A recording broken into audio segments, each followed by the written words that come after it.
Good morning, good day, good evening. Thank There's you no so problem at all. You much can go for now. watching. Dr. Unati here. I'm coming back to you guys live, and today it's a different show. We're going to talk about us, about our workplace. We've been talking about our families, about our children. Now it's about time we talk about us.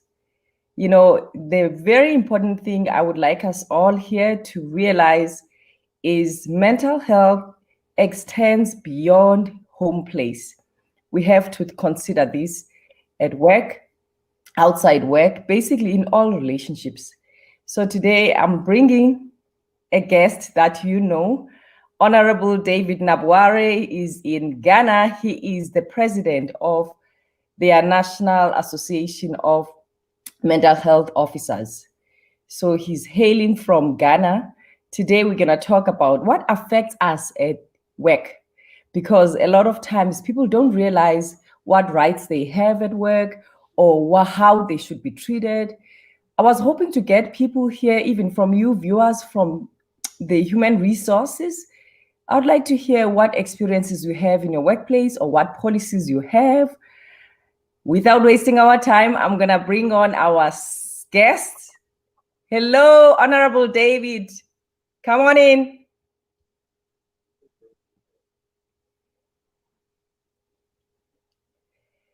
For some reason in Ghana, there's a network issue. I'm hoping today we're going to do better. Last time, I could not really connect with David. Hi, David.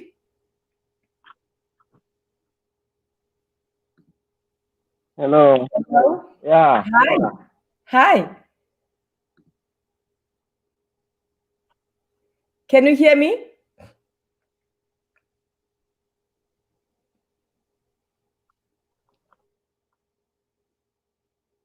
Hello, Mr. David Naboare. Can you hear me?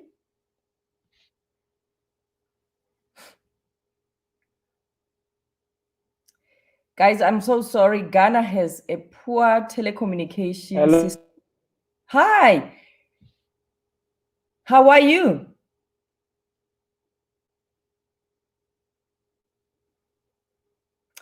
As we wait for David to tune in, I was still saying mental health is very vital to all of us.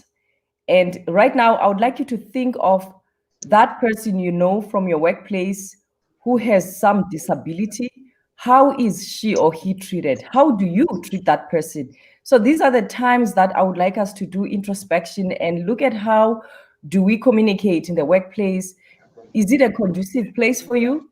Do you see that there's some unfairness amongst you as co-workers? How do people with depression, with anxiety, with panic attacks, how are they treated by their employers? And how are you as co-workers relating? Because I know that we talk freely during our lunchtime, we talk about if there's a relative that has diabetes, or personally you are suffering from diabetes or high blood pressure, do you speak openly about your anxiety at work? Does your colleague speak openly about anxiety? Someone who's struggling with alcoholism, does he talk about it that, guys, I'm struggling? Those are the things we're going to talk about today with Honorable David. I'm hoping he can come on. For some reason in Ghana, there's poor communication. We're going to continue talking, and if it means I'll be conversing with you guys, I am free to do so. You guys, you'll be free to actually post questions or suggestions. I'll just basically have communication with you. I know that the last time I had David here, we struggled and I lost him completely. So those are the other things that we need to deal with as GPEN, telecommunications and infrastructure in Africa. So again, I just want you guys to realize that World Health Organization has taken serious steps into making sure that people in their workplaces are safe mentally and also physically, basically holistically. And I believe, and I would like to hear comments, and actually tell me where you are tuning from. I would like to hear comments from you guys at your workplaces. Do you guys have policies, legislations, addressing mental health? Because a lot of times employers sometimes overlook this part, and it's very important. I always say before you are free to work productively at work, you definitely have to be okay mentally. A lot of times people overlook their mental state. And if you are not well mentally, how are you going to be productive? So I would like you to actually comment about your legislations, policies, because World Health Organization is very serious about making sure that all workplaces have these policies in place. Hello, David. We caught him again. Can you hear me, Ndar? Yeah, I can hear you. Thank you. Thank you so much. So I just introduced you to our guests here. David, without wasting our time, I would like you to share your thoughts about your workplace. What policies do you have for mental health in your workplace? What have you seen playing practically? Because a lot of times these things are only on policies. What is in your workplace in terms of supporting you guys, your mental health?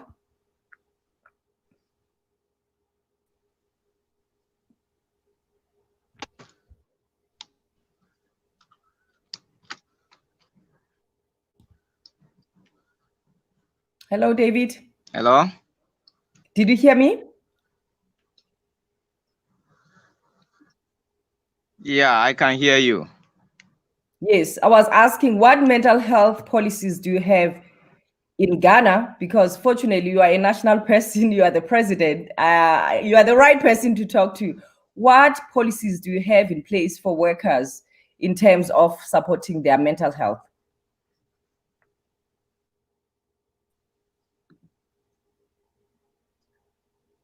Yeah, thank you very much. And I'm most grateful for this opportunity once again on this great platform. Thank you. Mental health, as we know, whenever we speak of mental health, I would like people to understand that mental health is brain health. Yes. And virtually our brain health or our mental health controls almost everything in the human body. Yes. That is about what you do at work, what you do at home. Yes. So you were asking me what policies we have in our country as a people. Yes. I think when you take the historical perspective of the nation Ghana, we have developed from policy to policy in terms of bettering the mental health situation of our people. Yes. And the current one is the Mental Health Act, Act 846 of 2012. And just recently, last year, the legislative instrument too has been passed.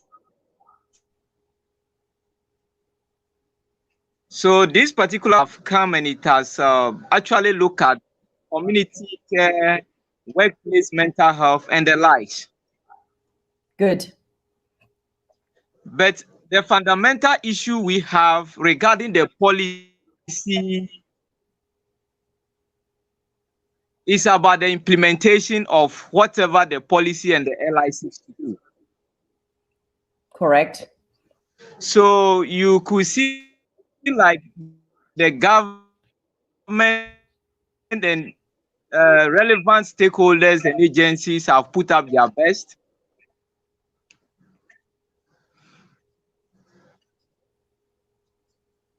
But we still have some kind of issues in terms of funding. So let's say we're talking about workplace mental health. We don't have a clear laid down policy for our workers at workplaces. Mm. I see annually institutions come do screening for their health staffs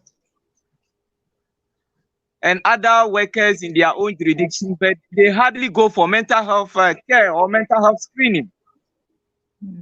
but it is one of the core components of our health. Yes.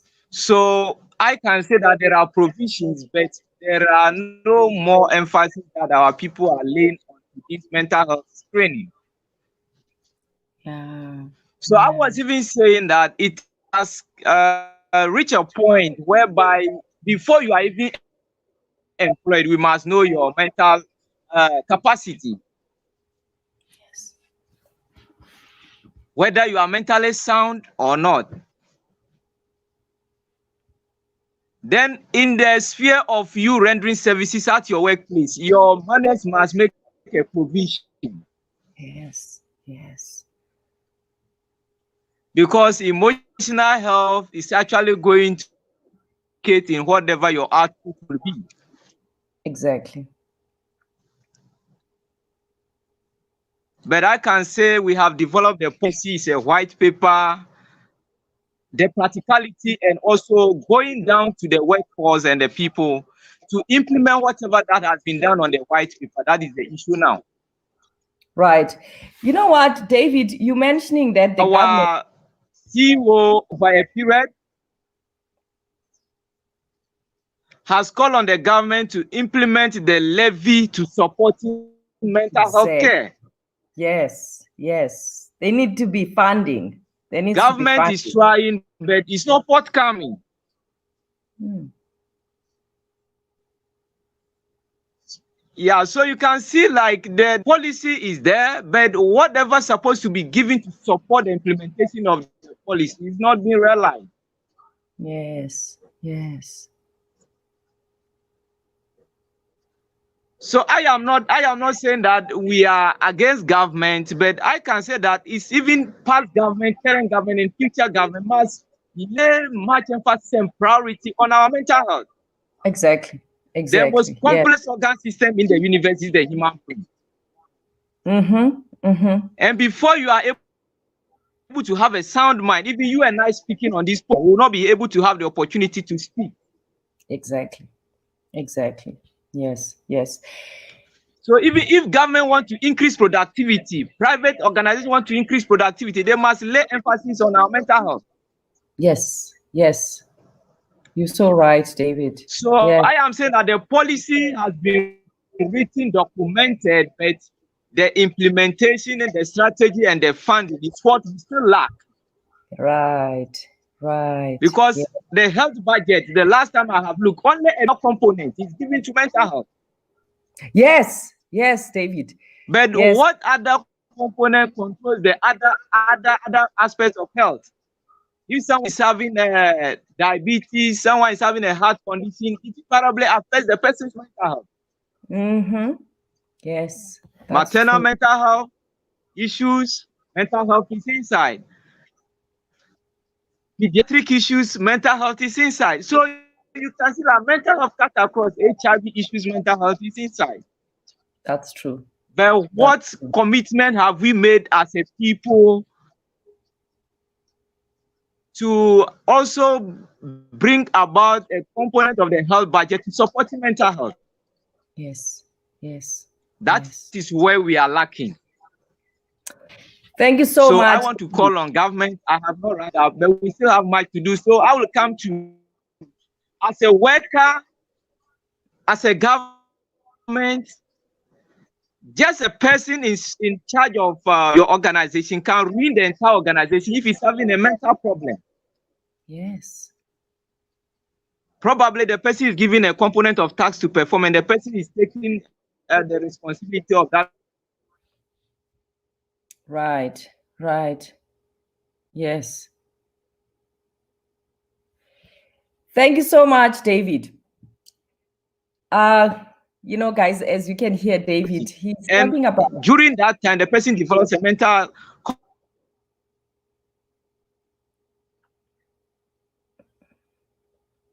I lost him there.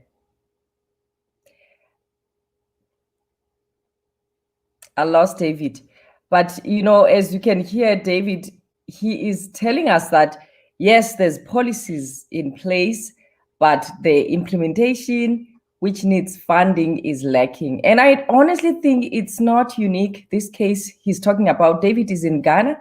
It's not unique in Africa in general. That's what we see, and things could improve. And I would like to hear people here from human resources. What do you have in place? Because one thing I realized as I was looking through initially when we did depression, in general, governments in Africa, there's tiny budget allocated to do mental health campaigns. This is generally in the countries. So David is also proving to us that this budget is also tiny in the workplace. Now, this is what I want us to talk about. You probably know someone at your workplace, or maybe you personally struggling with depression or anxiety. You And personally people, struggling with depression or anxiety. And people tend to hide people the tend symptoms, to and hide. people tend to hide these symptoms and also hide it even from the employer because there's fear of loss of job, there's fear of not being promoted to the next level. Everyone needs that. For you to grow in your work, you want to see yourself progressing in terms of, am I sent for workshops? Am I sent for seminars? Am I sent for conferences? These are the things that could cause employees to be despondent, to lack motivation to come to work, because you find that you are in the same level, your entrance level. There's no promotion, there is no workshops, there is no clear description of your work. These are the things that affect people's mental health. A lot of times people don't realize that a lot of times mental health issues come from your workplace. Sometimes it's either you have no say in your workplace, you have a bully. Bullying is another huge topic I would like us to come back and talk about in the workplace, because there's a lot of bullying either from your supervisor, from your CEO, or from your co-workers. A lot of times people struggle, and sometimes because in Africa, people are already scared. There's a lot of stigma in terms of mental health. People are scared to talk about it to their immediate supervisor, that they are bullied by a coworker. So it becomes a vicious cycle. You're staying quiet because, one, you are scared to lose your job. You are scared to create drama in your workplace. That's basically what people always tell us.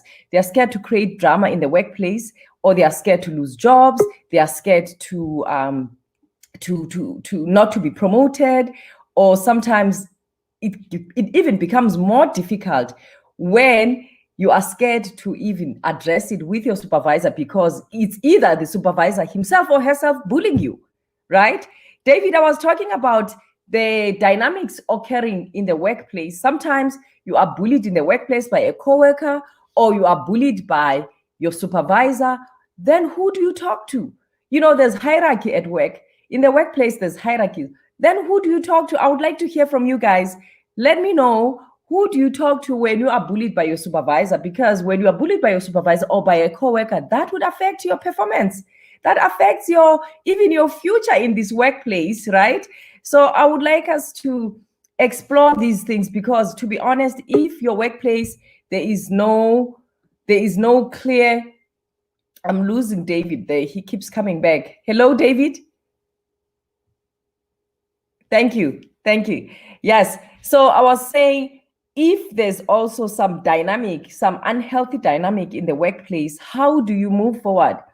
Who do you talk to? And again, I that's why I was emphasizing that. I would like to hear people from the human resources, because to be honest, we need policies exercised by human resources. Do you guys have occupational health desk in your workplaces? I would like to hear comments. I would like to hear what you have in your workplaces. Do you want to comment on that, David? In the workplaces generally in Ghana, what do the human resources and the occupational health desks?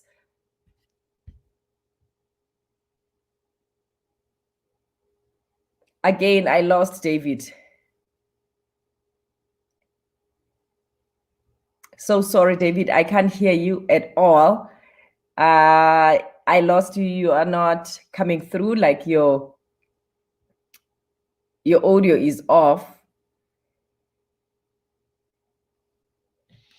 Okay, going back to what I was saying, I would like to hear from you guys, what human resources, what are they doing in terms of pushing funding. I would like to hear other countries here, other African people here comment about funding. And also, you know what, David works for the government. I'd like to hear a comment from someone who works for private sectors. What is the picture there? Private sector, are they investing on mental health? Because it's very fundamental. And, you know, I would like people here, if you're an employer, you think about how you recruited your employees. It's expensive to recruit. I always find that it's always difficult to retain people. They find it difficult generally, either it's in the workplace, in the government sector, or or private. There seems to be that gap of you recruited, but they're retaining your employees. How do you retain your employees? One of the fundamental things you could do is to have a very organized policy strategy. Do you have people that come in and review your policies? Do you have people that come in and train your staff, starting from the top to the bottom?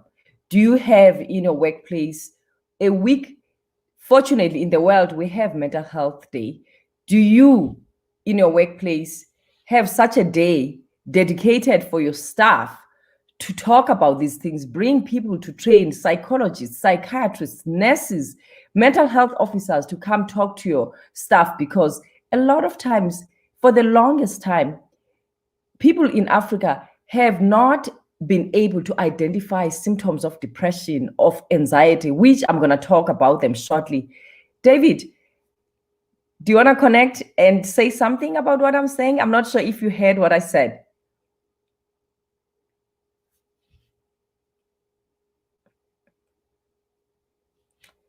Again, struggling to connect with him. So I was still saying, what strategies do you have in your workplace in terms of retaining? On that Mental Health Day, do you guys do seminars? Are there any seminars teaching people to identify these symptoms? Because, like I said in the beginning, some mental health issues, they basically start at work. You are either bullied at work, or you are overworked and undercompensated. Is it safe to work? You know, there's people that work in construction. Is it safe to work in your workplace? What would happen to you if you are injured at work? What strategies, what are implementations are there in place for you to be compensated so that even your mental health state continues to work? Because, I mean, like we said in the beginning, David mentioned that for as long as you are not mentally well, how on earth are you going to perform physically? How are you going to perform, like, in terms of your productivity at work? So I would like to hear your comments on that. I'm trying to catch David. For some reason, he is unable to come through. The audio is poor. So sorry about that, because I love his points he basically shared in Ghana. Yes, there are strategies, there are policies, but there is no funding. So I would like to hear people who work from the private sector. How are things in your private sector? It's expensive to recruit. How are you maintaining? And then again, going back to the symptoms, like I said, in your workplace, have you created a mental health day situation in this nation and probably replicating that to some sister countries we have in Africa? Right. Dave, you cut it. I didn't hear most of what you said. Do you want to start all over again, please? Yeah, what I was saying is that a lot is being done in terms of raising awareness for mental health on specific mental health day celebrations, such as the World Mental Health Day, some bipolar awareness day, autism awareness day. Some organizations and government have tried to celebrate this day.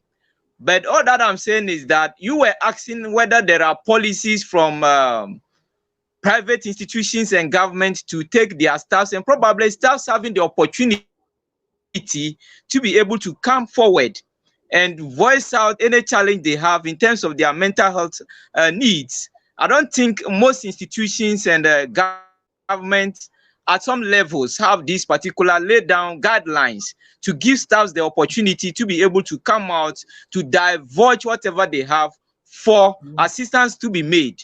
because you see people at their places having problems, and even staffs who could realize that this particular colleague have a problem are not even making effort to assist the staff seek mental health services. So I can say we still have much to do in terms of even building our own mental health capacities as staffs and also our workers, because you can realize that at the end of the day, a lot of people are with a challenge, but where do they seek help? You mentioned about job loss, you mentioned about stigmatization, you mentioned about creating the opportunities for them to come and seek professional help. But where are the help coming from? This is the question some of us ask. Thank you so much, David. There's so much gap. Hey guys, there's so much gap. Even we, those who are the professionals, people who would have come to us, see us as are you hearing me? I lost you a little bit. Yes, go ahead. Can you hear me? Yeah, what I Yes, was, I can yeah, hear. can you hear me now? Yes, Yeah, what I was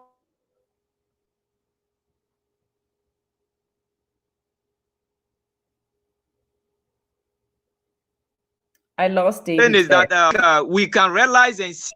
Yeah, I think you can hear me. Can I speak? Yes, please. Yeah, we can see clear signs and symptoms of anyone that is having a problem at workplace in terms of trauma. So all that I would say is that some colleagues have committed suicide, some colleagues are in dying situations, some don't even know who to speak to. So even as colleagues at workplace, we should create that opportunity to speak to friends. Can you hear me? Yes, yes, clearly. Yeah, when we are able to speak to friends, in fact, all that I tell people, especially when I meet my co-workers and probably my colleagues, that it will be better for you to tell a colleague the problem you are facing than to go the extreme, because they are the right people who will be of help to you, because they know better and they have seen you over a period. Wherever and whenever your life changes in terms of your personal hygiene, in terms of your lifestyle, they will be able to tell you that we have now seen that now you abuse substances, now you don't report to work early, now you don't associate yourself with us. So man, woman, what is the problem? Can you confide in me what you are going through? I think when we are able to draw closer to some friends, because friends are always the first point to know that my colleague has a problem, because you associate with a person, you know what the person likes, you know what the person doesn't like, you know what the person does, you know what he doesn't do. In fact, some people have withdrawn from friends because they have mental problems, and we don't even make calls on them, we don't go to them to find out what the problems are. But mind you, mental illness, it could be anybody. We shouldn't stigmatize. All that some of us are calling is that why not give an opportunity for colleague workers, for our managers to screen us every 6 months, and even those who are in the helm of affairs. Probably I'm not the boss at work. My boss should be able to know my mental health well-being, because whenever me, David, I am not okay, my boss should know that in fact David is not in normal times, and we know everybody has his down turn and his up turns, and probably at the average level. So our managers having this particular knowledge and know-how in terms of being able to identify in their workers that in fact my worker, the errands I used to send him, now if I send him, he tells me I'm busy, I can't do, even the workload is piling up on him and he's not even giving up his best. And these are clear signs that your worker or your staff having some kind of mental overload, or he's having some mental problem. And those problems, some are mild, and in terms of counseling and the likes, they can be resolved. But do we give them the opportunity? Oh, you don't come to work, therefore the next thing is fire you. No, Yes, that is not the best. That person has been on the job over a period. Firing the person does not solve the problem. In fact, most people are even in on the streets, most people have committed suicide because their bosses have fired them. And some of them are breadwinners of their family. The person have a wife, he has children. Then probably just something you would have listened to the person. Probably the person is coming to where before you could realize, oh, the kid has an accident, the father has passed on. You can see the kind of thinking the person will be going through. Can you coming to work, the person will not be able to give up. But in terms of private practice, most of the private enterprises would like you to even go extra mile without even looking at what you, the person, also need for yourself for your survival. In fact, and I will always say that government is trying its best in terms of where some of us work. Some of our managers do call us, oh, I want to find out from you whether you are at post. What is the problem? Your logistics, have you requested for them? Do you have any problem you want us to address? I think some of the managers I have worked with, they give us some of these opportunities.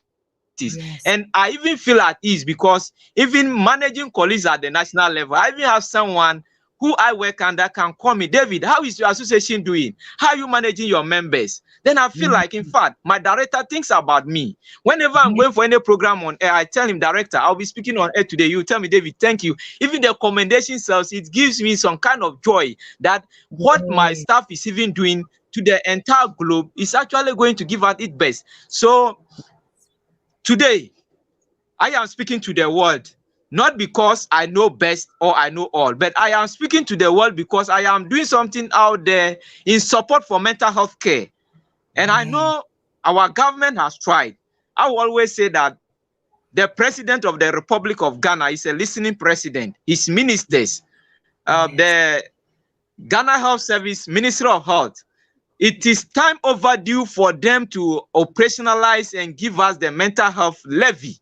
We need a levy to be able to champion and work on mental health in Ghana. The policy has gone through so many developmental, should I say, changes. From 2012 to 2019, the legislative instrument has been passed.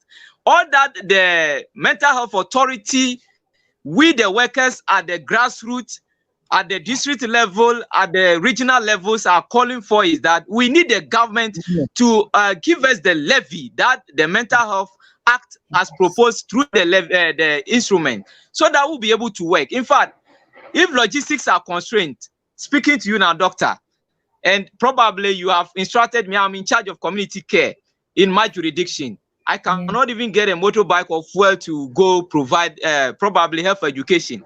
And maybe my talk could have even alleviated someone from him committing suicide. It means that someone might be dying because of me not able to provide that needed service the person is supposed to receive. So the levy, I know our government is a listening government. And all that they have done in terms of employment, in terms of coming to look at what they can do for health, looking at COVID-19. COVID-19 has actually taught us a lesson. And most people in terms of private work, in fact, I spoke to a colleague yesterday. He was into this engineering work and he has laid about 200 of his workers off because he cannot pay them. And I asked him, have you provided some kind of psychological help or help for them? He says no. I asked him why. He said there are no resources. So, Doc, all that I'm asking the people of Africa and the world is that if you are laying somebody off, what are the provisions you're making to ensure that that person will go home and will not be thinking much, will not have mental problems? Do we make those provisions? No, because it's not easy. It's not easy. It's not easy because I also say that we want to also advocate for community care, and the community care, you know, that is mental health care at the doorstep of our people. The community and your family members are the first point of people to know and realize that you have a mental problem. But how have we built the capacities of our community members?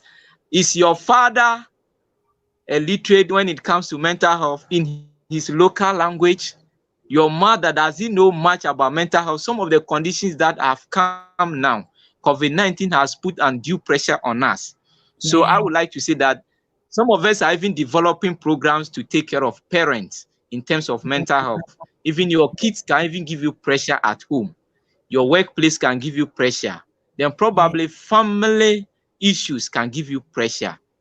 So workplace mental health, it is one of the components that we shouldn't underrate at all. It should be a core component of our work in terms Yeah. of trying to give out our best and promote and provide services to our clients 24/7. So I'll pause here. Then we listen to our people out there. Yes, I'm yes. most And I'm grateful so that you have happy that given me the opportunity. yes, yes, there's comments. Yes, I can't wait to look up the comments, and the time is coming here shortly. You know, I wanted to actually give our listeners here the symptoms that they need to watch, and you touched a very important part. COVID-19 has affected us globally. This pandemic is not only affecting people with mental health issues, just globally, people are in panic. Am I going to lose the job? My work is not performing. The finances are not coming. You just mentioned that your engineer friend just laid off people. People are in a state of hypervigilance and panic. People are anxious. Am I going to lose work? Now, the question is, what support is out there? Now, I want to just quickly give our viewers here the symptoms they need to watch for at this point. Either you have an underlying depression or anxiety, or these are your new symptoms. If suddenly you're finding yourself, you are sad. You know, we do have sadness in general as humans, but if you notice that your sadness is prolonged, it's taking 2 weeks, you are just down. Your mood is low, very subdued. This could be something that is looming, something is cooking. Or your sleep pattern has, I just want to quickly uh, mute Dave there. There's a noise. Your sleep pattern, are you sleeping a lot or are you sleeping less? And like I said in the beginning, you're finding yourself, you are very hyper vigilant, you are very anxious. That could affect your sleep. So, or some people, because you are so sluggish, you are so down, you could even sleep more. Now, here's the thing, your sleeping more could actually take your time getting to work on time. You are showing up late to your workplace, you are reporting late, or you are sending a lot of sick notes. You know, these are the things that I would like you guys to pay attention to. How is your appetite? Are you eating less? Are you eating more lately? How about your exercise? Are you lazy to go to jog, or you used to work? I mean, you used to work out. And some people actually they found themselves working out even in their workplace. If we had better workplaces in terms of supporting workers, there's workplaces that have gym inside there. That's not the point. Sometimes you could actually also improvise. Use stairs instead of going through the lift when you're going to your office is on level 10, 11, 12. Use stairs. That's exercise. All right. And of course, depressed mood. We talked about that. Continuous depressed mood for 2 weeks. And sometimes you can notice that you find yourself, you used to drink alcohol, but suddenly you are drinking a lot more. You come home, you find yourself, you have to always drink something before you go to bed. Those are the symptoms I would like you to pay attention to. Or you're abusing drugs. Suddenly you're interested into trying cocaine. You know, LSDs. There's a lot of things. Or you suddenly interested in trying cannabis, the marijuana, right? Because you want to calm your mind. A lot of times people always say, I want to calm my mind, which it's not true. A lot of times there's overindulgence when you are drinking alcohol, right? And of course, these other drugs that would destroy you, your family, and your workplace. Because now, here you are, we've seen people, you probably have experienced a coworker showing up to work drunk. You know, those are the things that, what does your workplace do about these people that are showing up like this? Do you just, if you're an HR person, do you just, like David said, do you quickly fire that person without understanding what this person is going through? Those are the things that I would like us to pay attention to. All right. And in this 2 week spell, suddenly you also have these suicidal thoughts. Suddenly you want to die. You don't want to be here anymore. You have lost hope. There's loss of hope. There's loss of worth. Are you feeling down? You are even looking down on yourself. Your self-esteem, you don't trust yourself in this workplace. You don't trust that you can perform, to your maximal potential. Those are the symptoms I would like you to pay attention to. And these symptoms are lasting 2 weeks. Please seek help. David mentioned that, yes, in the workplaces, sometimes there is no provision, but I believe that you might probably, in your workplace, there's a provision, you have medical aid, seek help. Now people are virtual. Check out, I've seen actually one of my friends on LinkedIn was telling me that he's seeing his psychologist virtually. try to seek help. And actually, there's a lot of free services, even in the government. Call your national line. There's a lot of hotlines. Speak to someone. Don't silence. Don't be in silence. David, do you want to comment about how people you are? Fortunately, a national person, I lost him. I was going to ask you guys, do you have hotlines? Are you aware of the hotlines you could talk to? Because that's fundamental to speak to someone when you are struggling. And also, I wanted to talk about the provisions for people with disabilities. This is another population that gets ostracized in the workplace, either by the supervisors themselves, the CEOs, or even co-workers. David, do you want to comment what provisions are there for people with disabilities? Because these could also influence their mental health in the workplace. People with disabilities in the workplace.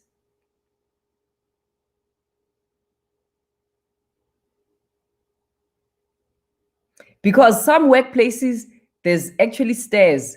Are there any lifts for people who have crutches, people who have wheelchairs? These are the things that are important for someone to work, because in a situation like that, you do not have a lift, you do not have, or you have stairs and your office is up there, you are on crutches. How are you going to get there on time? That could also pose or could actually predispose you to anxiety because you're going to get to your office late.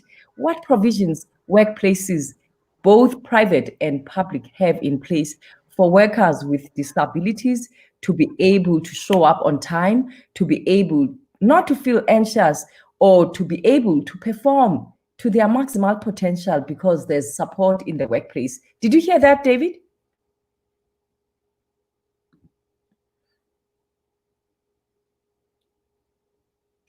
For some reason, I don't think David heard me. Anyways, it was about time to take your comments. I'm loving this topic.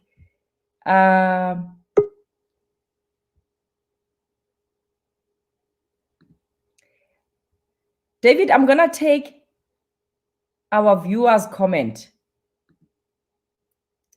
Dave, I'm going to take our viewers' comment. It's just about time to do so. Angela, she says, yes, our mental health is an issue everywhere and affects everything. Very true, Angie. You're so right. If we are not well mentally, how on earth are we going to perform generally at work and even in our home places? Greetings, Dr. Unati and Honorable David. Thanks, Angie. Thank you so much. And Angela is also saying holistic health is key. Absolutely. Dave mentioned that if we are not healthy mentally, how on earth are we going to perform generally? So we need our health. Frederick, watching from Zambia, Project Luanga Craft Shop. Thank you so much for watching, Frederick, from Zambia. Thank you. And Angie is watching from London. Thank you for watching, Angie. Okay. Angela says, in my last workplace, the employer introduced a quiet, mindful room to allow employees time to sit there quietly, away from their desks, and have some peace and calm. Love it. Dave, did you hear that? Angie's previous employer introduced a quiet room. I'm going to add to what Angie is saying here. Mindfulness meditation is something now we have introduced in the mental health. You can Google it on your YouTube. You can spend 2 minutes, 5 minutes doing mindfulness meditation. It brings you to your core and it brings you to your quietness. This is something you can do in your kitchen, in your desk at work, in your driving to work, in your taxi, just to invite that calm. I like what Angie is saying. So in your workplace, you could actually introduce something like this, a quiet room that would actually help workers or staff to have that calm and the quietness. I love it. And Demba Ndiaye says, are there standards of good mental health determination in your context? Are there standards of good mental health determination in your context?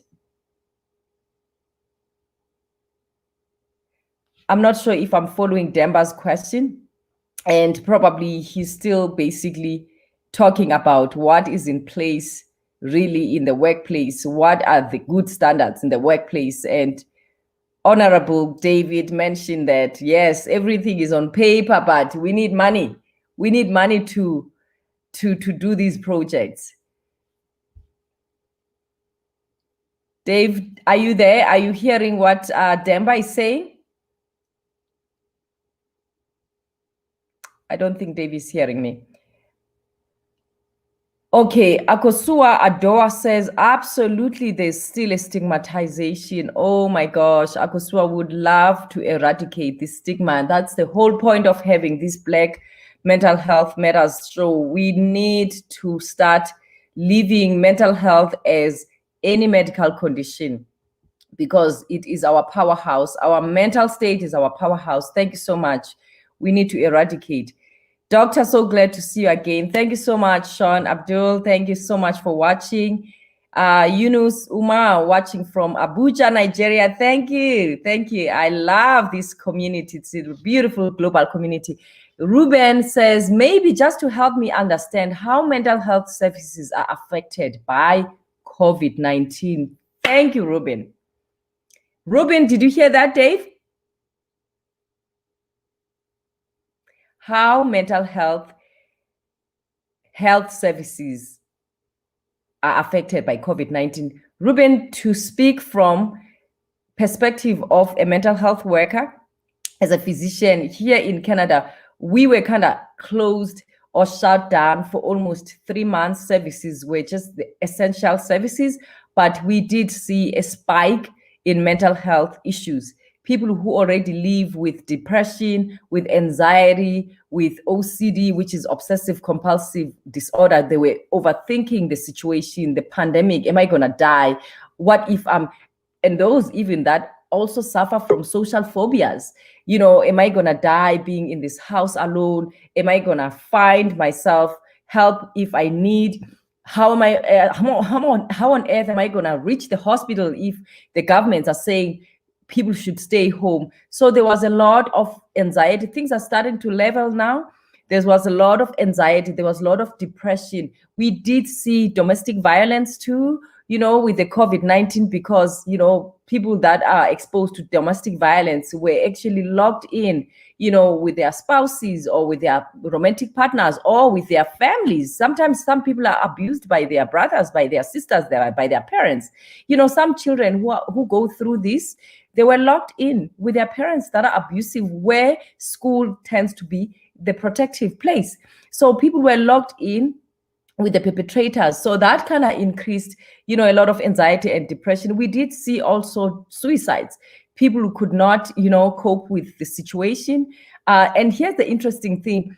Some people actually, I attended a seminar which actually had some positivity due to COVID-19. People who have schizophrenia or psychosis, some of these people had positive hallucinations, positive words that were reassuring to them as they were locked in, which was quite an interesting observation, that some people did not actually experience negativity. Only some people with psychosis were getting all these words. As you know, people sometimes they do experience they listening to voices. So some people experience positive messages from their voices to stay calm and be hopeful. So that was a positive actually I heard about. So yeah, with mental health and actually COVID-19 also, with all these people actually lost jobs, you know, and people drank more. There's people that are struggling with alcoholism. There's people I had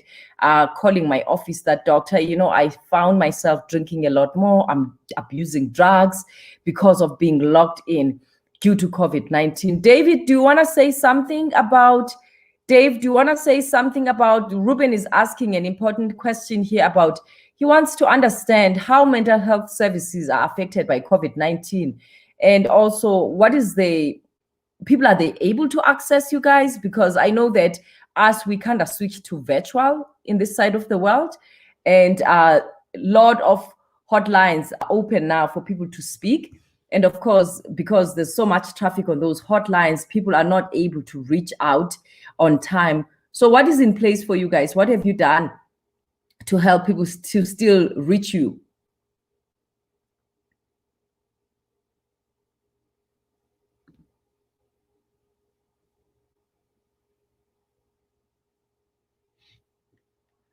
Dave, do you want to actually write on the box? You might probably write on the chat box, because I think it's important to also answer that question. But like I said in the beginning, reach out to your health ministry in your country. There's hotlines that you could speak to someone if you are struggling.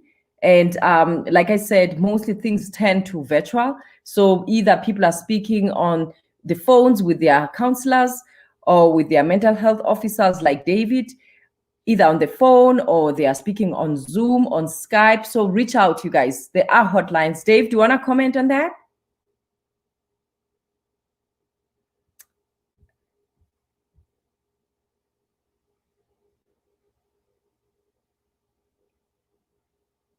Again, I lost Dave there. But the key, the fundamental thing here, guys, in summary, because we're going to close here shortly. Dave, I'm sorry, I can't hear you. Reach out, like I have mentioned. And also, if you find that you yourself or your colleague is struggling with drinking a little bit more, reach out. There's groups out there. There's addiction counseling programs. I would assume that, you know, in your countries, there should be something you could probably find out from your hotlines to talk to someone. The AA programs, they are there to support people. So reach out, you know, and also reach out on those hotlines, because I know that they are free. The governments have put them out there for you guys to support you. Reach out. And if you find that now, like David mentioned, that if you find that you have a colleague that you've noticed is not showing up at work, he's showing up late, he is not welcomed, reach out and go talk to, go talk to that person. And also, let's respect confidentiality. Let's not sit around and gossip about people's mental health issues, because tomorrow it could be you. So let's be sensitive, let's be mindful, let's be confidential, let's respect people's mental health state. Let's not stigmatize. Now, I would like all of us from today going forward, let's look around, people around us. The first 5 people around you, how are they doing emotionally? Reach out to those people. Reach out and call and find out. Sometimes texting will not really help us connect to people emotionally. So when we talk to these people, we are able to actually find how they're doing emotionally. So reach out to your family members, when was the last time you spoke to your sister, to your brother, to your colleague? I love it when when David mentioned that his upper bosses, even if he has to go on air and give a presentation, they check on him. How are you doing? How is your association? How are your members doing? So this is about time. I'm challenging each one of us to reach out to our co-workers.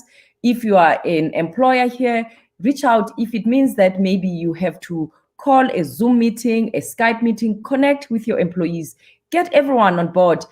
30 minutes, meeting to check on how everyone is doing. People appreciate that. And have a way or system in place for people to seek help. Where should they seek help? Maybe this COVID-19 came for all of us to realize what lacks in our communities, what lacks in our workplace. What can we put in place so that our workers, our co-workers seek the help they need? Again, thank you so much for connecting. Next week, I'm bringing again a very hot topic. I would like to next week to talk about our children. How, as parents, can we help our children avoid drinking alcohol or even doing drugs at all? What discussions are we to have with our children to help them preserve those growing brains? Because a lot of times children don't realize the harm they cause to their growing brains. By the way, all of us, most of us humans in general, our brains mature at the age of 25. So imagine if you have a child that has already started drinking at the age of 12 or 13, smoking, doing drugs, those things would actually affect the functioning, the cognition or the cognitive functioning of their brain. So stay with us next week. I'm bringing such a hot topic. What conversations do we have or are we going to have with our children for them to understand their brain power and also to help them preserve their brains so that they can see the importance of keeping it healthy? Brain health is everything. It actually has something to do with this mental health we're talking about. When you are brain healthy, you choose right. You also choose what's best for you. You also make better decisions. You are rational, but if you have abused alcohol or other drugs and predisposed yourself to such, that could actually, unfortunately, predispose you to depression, to anxiety, to chronic substance abuse. So stay with us. Next week, come back here, same time. Join us as we speak to people that have experience or who have expertise in brain health and also conversations we want to have with our children to help preserve their brains. Once again, thank you so much for joining us. I'm sorry David disconnected, but at least I was so happy you guys drank from his wisdom. And let's take this home and go and implement in our workplaces. Once again, thank you so much for joining.